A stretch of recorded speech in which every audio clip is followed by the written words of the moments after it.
चलो गाइज, आज जो है हम मेंटलिटी 2000 जो है 11 का क्वेश्चन करने वाले हैं, BHU BSc AG का। चलिए इसके अंदर जो सबसे पहला क्वेश्चन देखते हैं। क्वेश्चन नंबर 26 है यहाँ पे कि if the momentum of body is double the kinetic energy. बोल रहा है कि अगर ये मोमेंटम को हम डबल करते हैं तो काइनेटिक एनर्जी पर क्या फर्क पड़ेगा। तो देखो सबसे पहले समझ लेते हैं, पी से डिनोट करते हैं मोमेंटम को। तो यहाँ पे क्या होता है, p equal to m b, और काइनेटिक एनर्जी का फॉर्मूला क्या होता है, हाफ एम बी स्क्वायर। ठीक है, तो दोनों ही जो है ये मास तो जो है कांस्टेंट रहता है हमेशा, तो जो क्या हो जाएगा, p is directly proportional to b हो जाएगा, यानी कि मोमेंटम जो होता है वो डायरेक्टली प्रोपोर्शनल होता है वेलोसिटी के। वहीं आप देखोगे कि काइनेटिक एनर्जी क्या होता है, डायरेक्टली प्रोपोर्शनल होता है वेलोसिटी के स्क्वायर के। तो यहाँ पे क्या बोला गया है कि मोमेंटम को डबल कर दिए, यानी मोमेंटम को हम 2 टाइम्स कर दिए, तो वेलोसिटी पर भी क्या फर्क पड़ेगा, क्योंकि डायरेक्टली प्रोपोर्शनल है तो वेलोसिटी भी क्या हो जाएगा, 2 टाइम्स हो जाएगा, यानी वी डैश क्या हो जाएगा 2b। नया वाला जो वेलोसिटी होगा वो क्या हो जाएगा, दुगना हो जाएगा। तो काइनेटिक एनर्जी पूछ रहा है कि काइनेटिक एनर्जी किस तरह से चेंज होगा। तो देखो काइनेटिक एनर्जी जो है डायरेक्टली प्रोपोर्शनल होता है v के स्क्वायर के, तो नया वेलोसिटी क्या हो जाएगा 2v। तो काइनेटिक एनर्जी सेकंड मान लेते हम कि ये सेकंड अब हो गया, मतलब चेंज करने के बाद सेकंड मानते हैं, तो सेकंड क्या हो जाएगा, वेलोसिटी की जगह पर हम क्या रखेंगे, नया वाला वेलोसिटी रखेंगे, तो नया वाला वेलोसिटी का स्क्वायर हो जाएगा यहाँ पे। तो काइनेटिक एनर्जी सेकंड जो है कितना हो जाएगा यहाँ पे 4v स्क्वायर, यानी कि जो ये कितना टाइम्स हो जा रहा है, 4 टाइम्स हो जा रहा है काइनेटिक एनर्जी फर्स्ट के। तो यहाँ पे देखो नॉर्मल क्या था, फर्स्ट वाले में क्या था, हाफ एम वी स्क्वायर। ठीक है, काइनेटिक एनर्जी 1 था ये, और काइनेटिक एनर्जी सेकंड को देखें तो काइनेटिक एनर्जी सेकंड क्या हो जाएगा, हाफ एम, और वेलोसिटी की जगह हम क्या लिखेंगे, अब ये वाला नया वेलोसिटी हमारा आया है, क्योंकि वेलोसिटी क्या होता कितना हो गया था, 4v स्क्वायर, 4v स्क्वायर। तो आप यहाँ पर चेक करोगे, यहाँ पे क्या हो जाएगा, half m v square into 4। ये वाला सिंपल सा क्या है, यही काइनेटिक एनर्जी 1 था, यही वाला चीज है। यहाँ पे हम क्या लिख सकते हैं, 4 इंटू काइनेटिक एनर्जी 1, यानी काइनेटिक एनर्जी 2 जो है वो 4 टाइम्स हो जा रहा है। तो इसका राइट टाइम आंसर क्या हो जाएगा, बिकम्स 4 टाइम्स, यानी काइनेटिक एनर्जी पे क्या फर्क पड़ेगा कि 4 गुना हो जाएगा। आई थिंक कि फिजिक्स के जो भी स्टूडेंट्स जो फिजिक्स पढ़ते होंगे उनको जो ये सिंपल क्वेश्चन है, ये बहुत ज़्यादा जो पूछा जाता है क्वेश्चन जनरली शुरू में, तो ये क्वेश्चन आई होप कि सभी को कंप्लीट होगा। चलो नेक्स्ट क्वेश्चन देखते हैं। The law which defines force is, बोल रहा है कि उस लॉ को बताइए जो कि फोर्स को डिफाइन करता हो। तो ऑप्शन है आपके Newton's third law of motion, Newton's first law of motion, Newton's second law of motion and Newton's law of gravitation. तो इसका राइट आंसर हो जाएगा कि Newton's third law of motion जो है वो फोर्स को डिफाइन करता है। नेक्स्ट क्वेश्चन है 28, find the odd one out from the following. बोल रहा है कि इनमें से जो है अलग जो सबसे है उसको आपको बताना है। तो देखो carrot, potato, tomato and ginger. इसमें आप देखोगे पोटैटो जो है ये जो है मिट्टी के ऊपर होता है, बाकी सारे जो यहाँ पे जो भी ऑप्शन थे यानी कैरेट, पोटैटो एंड जिंजर ये जो मिट्टी के अंदर होते हैं। तो इसका राइट आंसर क्या हो जाएगा, टोमेटो की जो सबसे अलग है। तो नेक्स्ट क्वेश्चन है, क्वेश्चन नंबर जो है यहाँ पे 29। क्वेश्चन नंबर 29 के अंदर है choose the group of letter which is different from the other. बोल रहा है कि उस ग्रुप को बताइए जो कि औरों से जो है अलग है। तो देखो औरों से अलग होने का मतलब क्या है, यहाँ पे देखो ए बी डी, अब यहाँ पे एक सीक्वेंस आके चलिए सीक्वेंस आपको फॉलो करना है कि कौन सा अलग है। देखो यहाँ पे देखोगे ए के बाद बी आया, सी यहाँ पे छोड़ के डी आ गया, यानी ये सी को एक स्टेप छोड़ना है, फिर एच आई जे छोड़ के के आ गया, यानी फिर जे यहाँ पे छूट गया, यहाँ पे सी छूट गया बस। यहाँ पे देखो वी डब्ल्यू, यहाँ पे क्या हो गया एक्स एंड वाई, फिर जेड आया यहाँ पे, और यहाँ पे क्यू आर एस यहाँ पे छूट गया, और टी। तो यहाँ पे देखो कि 2 स्टेप छूट रहे हैं, बाकी सब में एक एक स्टेप छूट रहा था, और इसके अंदर एक्स वाई दोनों छोड़ के तब जेड आ रहा है। तो यही जो है सबसे अलग है, क्योंकि सब में एक एक स्टेप छूट रहे हैं, तो यही राइट आंसर हो जाएगा। नेक्स्ट क्वेश्चन है choose the numerical pair which is different from the other. बोल रहा है कि न्यूमेरिकल पेयर को चूज करना है जो कि बाकियों से अलग हो। तो देखो बाकियों से अलग होने कहने का मतलब क्या है, देखो यहाँ पे क्या है 70 80 दिया हुआ है, तो हम इसको किस तरह से लिख सकते हैं, 7 इंटू 10, और 80 को क्या लिख सकते हैं 8 इंटू 10। ठीक, दूसरा ये देखो दूसरा है, हम यहाँ पे थर्ड वन ऑप्शन को देखते हैं, बिकॉज यहाँ पे राइट देखो 28 और 32 जो है इसको क्या लिख सकते हैं 7 इंटू 4 और 8 इंटू 4। इन दोनों को जो मल्टीप्लाई करोगे तो 28 आ जाएगा, ये 32 हो जाएगा।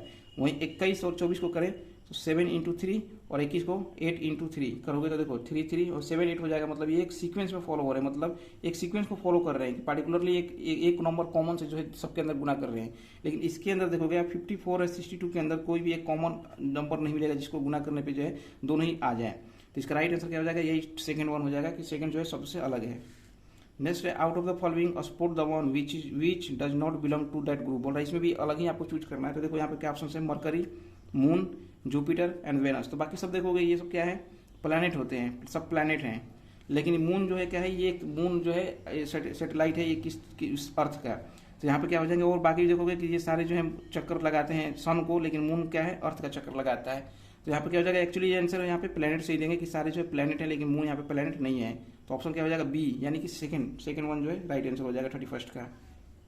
नेक्स्ट है नेक इज टू टाई, बोल रहा है कि नेक जो है वो टाई, जैसे कि टाई गर्दन से संबंधित है, यानी neck is related to tie. In the same way waist is related to, यानी कमर किससे रिलेटेड होगा, तो कमर पर हम क्या मानते हैं, ऑप्शन देखो, वॉच है घड़ी, कमर पर घड़ी बनेगा नहीं, बेल्ट, रिबन एंड शर्ट, तो यहाँ पे जो है बेल्ट राइट आंसर हो जाएगा कि कमर पे जो है बेल्ट लगाते हैं। नेक्स्ट क्वेश्चन है यहाँ पे, find out the missing number in the following, missing number आपको जो है बताना है। ये क्वेश्चन जो है ऑलरेडी 2 बार और भी रिपीट हो चुका है। तो यहाँ पे देखो क्या है, यहाँ पे सिंपल से देखो 9 इंटू 9 करोगे तो क्या होगा, 81 माइनस 1 कर दिए यानी 80। उसी तरह से 7 इंटू 7 करोगे क्या हो जाएगा, 49 माइनस 1 कर दोगे तो क्या हो जाएगा, 48। तो इसका राइट आंसर क्या हो जाएगा, 48। चलो नेक्स्ट क्वेश्चन देखते हैं। क्वेश्चन नंबर है यहाँ पे 34। क्वेश्चन नंबर 34 के अंदर है, find out the correct entity which is missing in the following. बोल रहा है कि जैसे क्लॉक जो है रिलेट होता है टाइम से, क्लॉक से घड़ी से क्या देखते हैं, टाइम देख पाते हैं। तो थर्मोमीटर से क्या होता है, थर्मोमीटर का काम क्या है, टेम्परेचर नापने का। तो इसका राइट आंसर क्या हो जाएगा, 4th यानी टेम्परेचर। नेक्स्ट क्वेश्चन है, क्वेश्चन नंबर यहाँ पे जो है 35 के अंदर है कोडिंग डिकोडिंग का क्वेश्चन है। आप देखोगे हर साल ही कोडिंग एंड डिकोडिंग के जो है क्वेश्चन आते हैं। तो यहाँ पे 35 के अंदर क्या है कि गिव को जो है बोलता है कि गिव को हम किस तरह से कोड कर रहे हैं, 5 1 3 7, और बैट को जो है 9 2 4। तो गेट को हम किस तरह से कोड करेंगे, तो देखो जी को हम क्या नंबरिंग दिए हैं, 5 दिए हैं, ए को क्या नंबरिंग दिए हैं, सेकेंड, टी को नंबरिंग दिए हैं 4, और ई को 7। तो 5 2 4 7, तो देखो इसका राइट आंसर हो जाएगा 3rd यानी 5 2 4 7 जो है राइट आंसर हो जाएगा। तो इस तरह के कोडिंग वाले क्वेश्चन जो ये क्वेश्चन जो है 2 बार और रिपीट हो चुका है। तो आप पहले किए होंगे तो आपको जो है ये सब क्वेश्चन आसान लगे, बिकॉज पहले ऑलरेडी कर चुके हैं। अब नेक्स्ट क्वेश्चन है, if a watch read 9 o'clock and it is found that the hour hand is pointing toward south east. बोल रहा है कि यदि किसी घड़ी के अंदर जो 9 बज रहा है और ये देखा गया है कि वो की जो है उसके घड़ी का जो आवर हैंड है, यानी जो घंटे वाला जो सुई है वो किस तरह पॉइंटेड है, साउथ ईस्ट के अंदर। तो in which direction the minute hand of the watch is, बोल रहा है कि मिनट हैंड जो है किस डायरेक्शन में होगा। तो ऐसे क्वेश्चन को जो सबसे पहले हम किस तरह सॉल्व करेंगे, सबसे पहले आपको पता होना चाहिए डायरेक्शन वाला जो चीज़ है, डायरेक्शन किस तरह से बनाते हैं। तो देखो ये क्या हो जाएगा, डायरेक्शन आपको पता है, north east south and west, west. इस तरह से हम पहले बनाते हैं, हमको डायरेक्शन पहले पता होना चाहिए कि ऊपर को हम नॉर्थ जनरली मैं बोल रहा हूँ हम मानते हैं, फिर नीचे तो उसके नीचे को साउथ मानेंगे, ईस्ट और वेस्ट मानते हैं। अब यहाँ पे आपसे बोला क्या जा रहा है कि 9 बजे, हमसे जो जनरली क्या होता है घड़ी में जो है 9 बजता है, तो किस तरह से बजेगा, इसी तरह से बजता है, दोनों के बीच में 90 डिग्री होते हैं, इस तरह से बजेगा। तो बोल रहा है कि 9 बजते समय क्या हो रहा है। और एक चीज़ और, यहाँ पे एक चीज़ याद रखना कि ये जो 45 डिग्री पर हम बांटते हैं ये भी आना चाहिए आपको। डायरेक्शन वाले आप क्वेश्चन किए होंगे तो आपको समझ में आता होगा। ऊपर में क्या बोलते हैं, इसको नॉर्थ ईस्ट बोलते हैं, याद रखना। ऊपर में जो है नॉर्थ ईस्ट इधर लेंगे और इधर में भी नॉर्थ वेस्ट लेते हैं, ऊपर से लेते हैं, और नीचे के अंदर साउथ से लेते हैं। साउथ ईस्ट हो जाएगा ये, और ये साउथ वेस्ट होता है। तो ये चीज़ आप देखेंगे तो ये साउथ ईस्ट है, साउथ वेस्ट। तो बोल क्या रहा है कि घड़ी का जो घंटे वाला सुई है ये वाला, ये किस तरह में साइड साउथ ईस्ट करेंगे, मतलब साउथ ईस्ट इस साइड में, यानी घड़ी का जो घंटे वाला सुई है आवर वाला, वो किस इस साइड में फेस कर रहा है। जनरली फेस कहाँ करना चाहिए था इसको, इधर, मतलब यहाँ पे होना चाहिए था, लेकिन ये कहाँ जा रहा है, यहाँ पे आ गया। यानी कितना डिग्री ट्रैवल कर गया, 90 प्लस ये वाला होता है 45, 90 प्लस 45 ट्रैवल कर रहा है, यानी 135 डिग्री ट्रैवल कर रहा है। तो ऐसे में क्या होगा कि जब घड़ी को हम क्या कर रहे हैं, यहाँ से घुमा के यहाँ तक कर दिए, यहाँ तक, अब ध्यान देना यहाँ पे, यहाँ तक कर दिए, तो ये भी तो घूमेगा, बिकॉज 9 भी बज रहे हैं, तो ये भी इनके, क्योंकि इन दोनों सुइयों के बीच में तो 90 डिग्री ही होगा। तो 90 डिग्री कहने का मतलब क्या है कि ये 135 डिग्री घूम रहा है, इसको हम यहाँ से यहाँ तक लेके आ गए, यहाँ से यहाँ शिफ्ट कर दिए 135 पे, क्योंकि घड़ी को बस लेके बस घुमा दिए हैं हल्का सा। तो बस घड़ी जो है जो सुई यहाँ पे थी वो सुई यहाँ पे आ गई, तो ये भी तो इधर घूमेगा। तो ये जो है कितना घूम रहा है, 90 प्लस 45, ये भी कितना घूमेगा, ये घंटे वाला सुई तो यहाँ पे था उस समय, तो इसको भी हम 90 घुमाएंगे पहले। मान लो यहाँ पे आ गया, यहाँ से घूम के मिनट वाला हैंड यहाँ पे आ गया, फिर 45 घूमेगा, 45 घूमने का मतलब वापस से यहाँ पे घुमाएंगे तो कुछ यहाँ तक आ गया, यानी मिनट हैंड यहाँ पे आ गया। अब दोनों के बीच में देखो ये घंटे वाला सुई हो गया और ये मिनट वाला सुई हो गया। अब जनरली नॉर्मल भी देखोगे तो दोनों के बीच में 90 डिग्री यहाँ पे था, तो यहाँ भी देखोगे 45 प्लस 45 कितना हो गया, 90 डिग्री आ गया। तो आप देखोगे ये घंटे वाला सुई हो गया और ये मिनट वाला सुई हो गया। आपसे पूछ रहा था कि मिनट वाला किस डायरेक्शन में है, अभी ये कौन सा डायरेक्शन है, साउथ वेस्ट। तो इसका राइट आंसर क्या हो जाएगा कि साउथ वेस्ट, जो इसका राइट आंसर हो जाएगा। तो मिनट हैंड किस साइड में फेस कर रहा है, साउथ वेस्ट में। सिंपल सा होता है, इसमें क्या होता है जब भी जिस डायरेक्शन में बोलता है बस वहाँ पे घड़ी की सुई रख दो, और दोनों के बीच में जो एंगल होता है एक्चुअली वो उससे भी आप निकाल सकते हो। तो यहाँ पर देखो दोनों के बीच में कितना एंगल है, मिनट हैंड और आवर हैंड के बीच में 90 डिग्री का है। तो यहाँ आवर हैंड है तो मिनट हैंड को बस 90 पीछे कर दो, बिकॉज इससे पीछे ही होगा कहीं 90, तो 90 यहाँ पे आ जाएगा ये। तो ये जो है इस तरह से भी आप निकाल सकते थे। इसका जो राइट आंसर क्या हो जाएगा, साउथ वेस्ट, यानी 3rd वन। नेक्स्ट क्वेश्चन है यहाँ पे, which is next number in the series given below. बोल रहा है कि इस सीरीज के अंदर जो है नेक्स्ट नंबर कौन सा होगा। तो देखो नेक्स्ट नंबर के लिए क्या करेंगे, यहाँ पे सीरीज सबसे पहले देख लेते हैं। 7 है, 28 है, 49 ये है, तो सीखो यहाँ पे है 7। अब देखो 7 इंटू 4 करोगे क्या हो जाएगा 28, फिर 7 7 जा 49 हो जाएगा।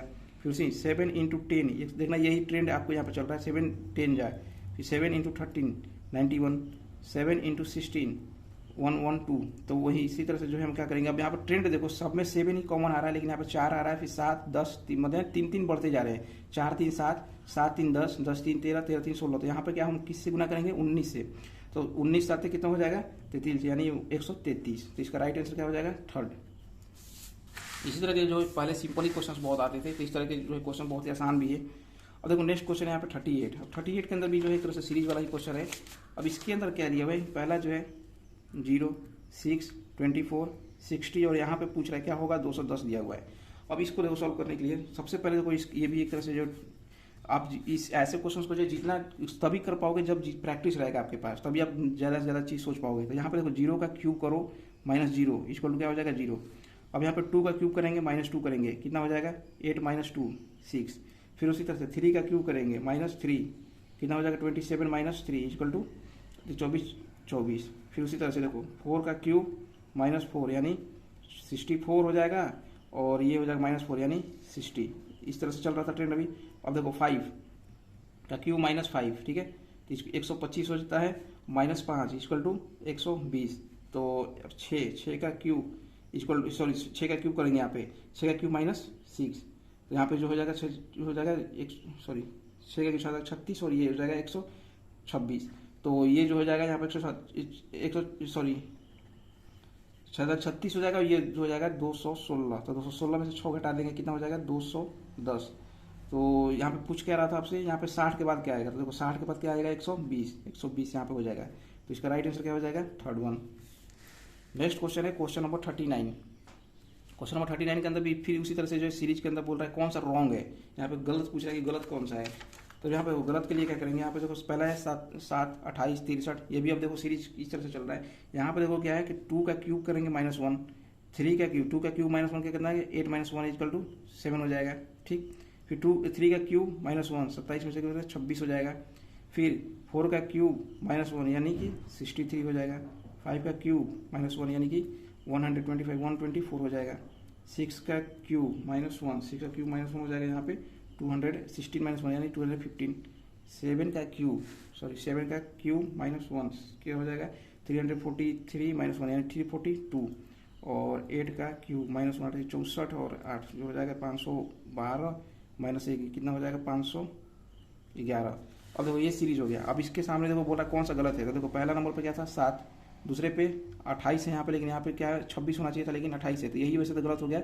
बाकी के भी मिला लो सही है कि नहीं, तो थर्ड नंबर पे 63 है, फोर्थ पे 124 है, फिर जो है 215 342 और 511। तो यही जो है सीरीज यहाँ पे फॉलो हो रहा है। बस यही एक जो है यहाँ पे 26 होना चाहिए था, तो यहाँ पे 28 है, तो ये जो है राइट आंसर हो जाएगा यहाँ पे कि ये गलत है इसके अंदर।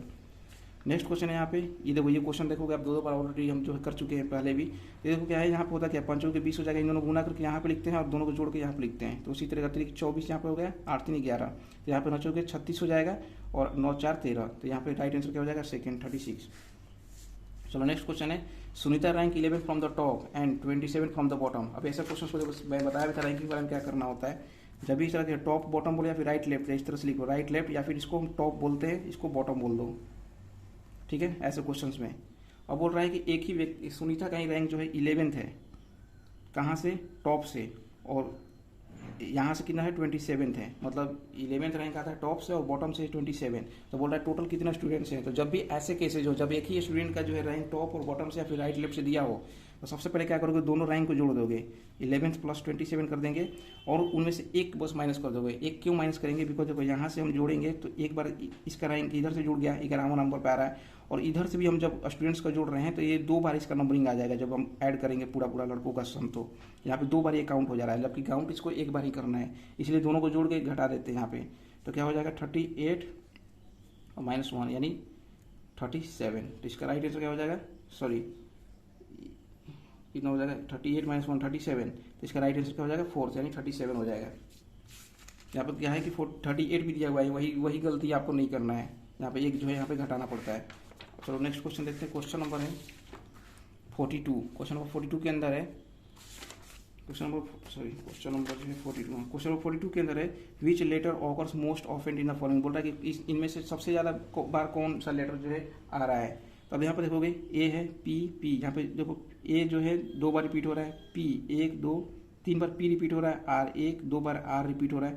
तो मैक्सिमम देखोगे आपकी मैक्सिमम जो है पी रिपीट हो रहा है 3 बार। तो इसका राइट आंसर क्या हो जाएगा, 4th वन यानी पी। नेक्स्ट क्वेश्चन है 43। A and B are brothers. A and B जो है ब्रदर्स हैं, भाई हैं। C and D are sister. C and D यानी यहाँ पे जो है डी और सी को जो सिस्टर बोला जा रहा है कि सी और डी क्या है, बहन है। तो ये क्वेश्चन जो है ऑलरेडी 2 बार बताया भी जा चुका है। इसका क्या होता है, बी और सी के रिलेशन होता है कि बी जो है अंकल होते हैं सी के, बिकॉज ये 2 और बार क्वेश्चन ये पूछा जा चुका है। तो बोल रहा है कि A's son is D brother. बोल रहा है ए का बेटा जो है, बेटा हम यहाँ पे बेटा लिखेंगे बिकॉज कल वाले भी क्वेश्चन जो हम कहे थे 2014 वाले में, उसके अंदर भी 2013 के अंदर भी ये क्वेश्चन रिपीट था। तो देखो ए का जो है बेटा, A's son is D brother, A का बेटा जो है डी का भाई है, यानी ये प्लस हो जाएगा यहाँ पे भाई है। तो यहाँ पे पूछ रहा है कि how B is related to C, B और सी का रिलेशन पूछा था। देखो सबसे पहले ये तीनों एक में आ गए, और ये देखो ये इसका बेटा है और ये तीनों आपस में भाई बहन है, यानी ये जो है इन तीनों का फादर हो जाएंगे। सी डी और ये बेटा जो है यहाँ पे इन तीनों के फादर हो जाएंगे, और ये इनका भाई यानी ये क्या हो जाएंगे, बी अंकल हो जाएंगे इन तीनों के लिए। तो सी और बी के बीच में क्या हो जाएगा, बी क्या लगेंगे सी का, तो अंकल। तो इसका राइट आंसर क्या हो जाएगा, अंकल यानी चाचा लगेंगे। ठीक है, इसका राइट आंसर क्या हो जाएगा, 4th वन। नेक्स्ट है which one of the following is always, which one of the following is always found in bravery. बोल रहा है ब्रेवरी के अंदर जो है कौन हमेशा पाया जाएगा। यहाँ पे बोल रहा है ऑप्शन हैं करेज पहला, एक्सपीरियंस, पावर और नॉलेज। तो देखो करेज, करेज होता है रूट होता है किसी भी ब्रेवरी के लिए, तो इसका राइट आंसर क्या हो जाएगा, करेज। नेक्स्ट क्वेश्चन है, ये क्वेश्चन देखो रिपीट भी हुआ था, आगे भी क्वेश्चन पूछा गया है। इसके अंदर देखो how many triangles are consider in the following figure. बोल रहा है कितने ट्राइंगल्स हैं इसके अंदर। तो देखो सबसे पहले सिंपली देखो यू पार्ट में गिनोगे 1 2 3 4 5 6 7 8, 8 ट्राइंगल इधर हो गए, और हर बेस पर एक यहाँ पे बनेगा और एक यहाँ पे बनेगा। तो कितना हो जाएगा, 2, और इस बेस पर 1 और इस बेस पर 1, तो 4। तो यानी कि 8 ये हो गया प्लस 4, यानी टोटल कितना हो जाएंगे ट्राइंगल, 12 हो जाएंगे। अब देखो क्वेश्चन नंबर देखते हैं यहाँ पे। क्वेश्चन नंबर है 46। क्वेश्चन नंबर 46 के अंदर है क्या बोल रहा है कि इन ए ग्रुप ऑफ काउज एंड हेन। बोल रहा है कि किसी ग्रुप में काउ और हेन के ग्रुप है जिसके अंदर number of legs are 14 more than twice the number of heads. बोल रहा है उनके अंदर है क्या कि जो लेग हैं वो 14 ज़्यादा है, दुगना से, किसके दुगना से, हेड से, मतलब जितने भी हेड हैं यानी मुर्गी और गाय और मुर्गी के जो हेड है उनके भी दुगना से 14 ज़्यादा क्या है, पैर है। तो बोल रहा है कि कितने गाय है उस ग्रुप में। तो मान लेते हैं लेट काऊ का जो नंबर है, लेट काऊ नंबर भी x, हम गाय के नंबर को मान लेते हैं x है, तो हेन कितने हो जाएंगे, हेन को क्या मान लेते हैं y, तो दोनों का नंबर हो गया x एंड y मान लेते हैं। अब क्वेश्चन के हिसाब से चलते हैं। क्वेश्चन में क्या बोला जा रहा है कि टोटल नंबर ऑफ लेग, सबसे पहले टोटल नंबर ऑफ लेग बता देते हैं। काऊ का लेग कितना हो जाएगा, तो 4 × x, बिकॉज एक गाय का 4 पैर होता है, तो यहाँ पर x गाय है तो 4 × x हो जाएगा। वही हेन का कितना हो जाएगा पैर, तो यहाँ पर हो जाएगा 2 × y, बिकॉज एक का 2 होता है तो 2y। ठीक है, ये पैर हो गए।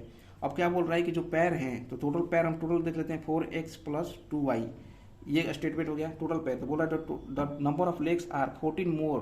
बोल रहा है कि जो नंबर है लेग्स का वो कितना है 14 ज़्यादा है, किससे, दुगना से, twice the number of heads, दुगना से, किससे, किसके दुगना से, तो हेड के। तो हेड पहले हम लिख लेते हैं दुगना हेड के, तो हेड कितना हो जाएगा x + y, बिकॉज काऊ का हेड 1 होता है और हेन का भी 1 होता है, तो x + y हेड हो जाएंगे, और इसके दोगुना से 14 ज़्यादा है, यानी इनको दोगुना करेंगे प्लस इसमें 14 कर देंगे, तो इस 14 ज़्यादा था तो इन दोनों को जोड़ देंगे, ये किसके बराबर हो जाएगा, लेग्स के बराबर। अब इस इक्वेशन को सॉल्व कर देते हैं। 4x + 2y = कितना हो जाएगा, 2x + 2y + 14। ठीक है, इसको जो सॉल्व कर देंगे। अब यहाँ 2x यहाँ पे हो जाएगा, 2x करके यहाँ पे 2x हो जाएगा, और 2y से 2y कट जाएगा, 2x = 14। तो x का वैल्यू कितना हो जाएगा, यहाँ पे डिवाइड 14/2 यानी 7, तो x का वैल्यू कितना हो जाएगा 7। और हमसे पूछ क्या रहा था, x क्या है, काऊ, यानी काऊ का नंबर कितना हो जाएगा 7, और काऊ का ही नंबर हमसे यहाँ पे क्वेश्चन के अंदर पूछ रहा था, तो इसका राइट आंसर क्या हो जाएगा, सेकेंड। नेक्स्ट क्वेश्चन है which one of the following crop is not a pulse crop. बोल रहा है इसमें से जो है कौन सा जो है इसमें से पल्स क्रॉप नहीं है। तो देखो मस्टर्ड ऑप्शन जो है राइट हो जाएगा, बिकॉज मस्टर्ड जो है हम ऑयल के रूप में यूज करते हैं। बाकी अब देखो पिजन पी, ब्लैक ग्राम और मूंग, इनको जो है पल्स के रूप में यूज करते हैं, तो राइट आंसर क्या हो जाएगा, मस्टर्ड। नेक्स्ट क्वेश्चन है 48। क्वेश्चन 48 है सॉरी क्वेश्चन नंबर 48 के अंदर है Indian institute of sugar cane research of ICR is located in. देखो आईसीआर के शुगर के रिसर्च जो है यहाँ लखनऊ के अंदर इस पे है, तो इसका राइट आंसर क्या हो जाएगा लखनऊ। नेक्स्ट क्वेश्चन है out of the following super stars of the Indian film who was awarded the Padmashri national award during the year 2010। तो इसका देखो ऑप्शन है करीना कपूर, हेमा मालिनी, रेखा एंड राखी। तो इसका राइट आंसर है रेखा। रेखा को जो है 2010 के अंदर जो है पद्मश्री अवार्ड दिया गया था। तो नेक्स्ट क्वेश्चन है क्वेश्चन नंबर जो है यहाँ पे क्वेश्चन नंबर 50। क्वेश्चन नंबर 50 के अंदर है Mahakumbh mela of the year 2010 was held in the city of. बोल रहा है कि 2010 के जो महाकुंभ मेला था वो कहाँ पे हुआ था। ऑप्शन से वाराणसी, चित्रकूट, हरिद्वार एंड इलाहाबाद। तो हरिद्वार के अंदर जो है महाकुंभ लगा था 2010 का। तो राइट आंसर इसका क्या हो जाएगा थर्ड। सो आई होप कि ये जो है सारे 25 क्वेश्चन जो हो गए मेंटल एबिलिटी के 2011 के, आपको जो है किसी के भी अंदर का डाउट होता है आप जो है कमेंट में जरूर बोलिएगा। तो चलिए मिलते हैं नेक्स्ट वीडियो में नए टॉपिक के साथ। अभी के लिए धन्यवाद।